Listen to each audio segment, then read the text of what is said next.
2 minutes pour comprendre aujourd'hui la préparation de l'accouchement. Je suis en duplex avec Charline Gaillot. Charline Gaillot, vous êtes sage-femme libérale. L'accouchement, c'est essentiel de bien le préparer pour se donner toutes les chances que ça se passe bien. Effectivement, donc la préparation à la naissance est faite pour ça, pour se préparer. En réalité, si on veut rentrer dans le détail, le vrai terme, c'est préparation à la naissance et à la parentalité. En fait, le but, c'est vraiment de se préparer à l'accouchement, certes, mais également à la suite, au postpartum, au fait d'être parent. Donc, cette préparation à la naissance n'est pas obligatoire, elle est quand même vivement recommandée, et que ce soit le premier enfant ou qu'on ait déjà eu des enfants.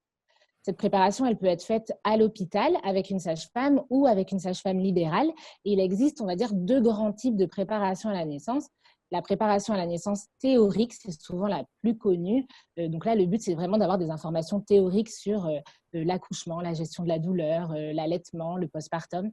Il y a également les préparations à la naissance pratiques, qui là, généralement, intéressent plus les mamans qui ont déjà eu des enfants.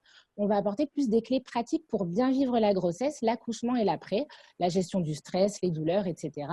Et donc, on peut faire par exemple du yoga prénatal, de la sophrologie, de l'hypnose, de la préparation à la naissance en piscine, du chant prénatal. Il en existe plein. Et ça peut être intéressant, du coup, même pour les patientes qui ont déjà eu des enfants, parce que souvent, elles pensent qu'elles n'ont plus rien à apprendre, mais la préparation à la naissance, c'est aussi un temps pour soi et pour cette grossesse, pour se préparer à nouveau devenir parent et prendre du temps pour soi. Ça fait toujours du bien, qui plus est quand on a déjà des enfants à la maison. La préparation à la naissance, ça concerne que les femmes ou ça peut concerner aussi les papas? Eh bien, ça peut également concerner les papas. Généralement, ils sont les bienvenus dans tous les cours pour accompagner leurs partenaires.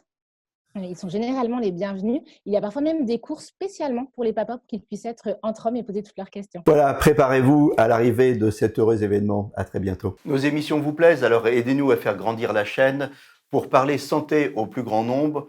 Partagez, likez, abonnez-vous.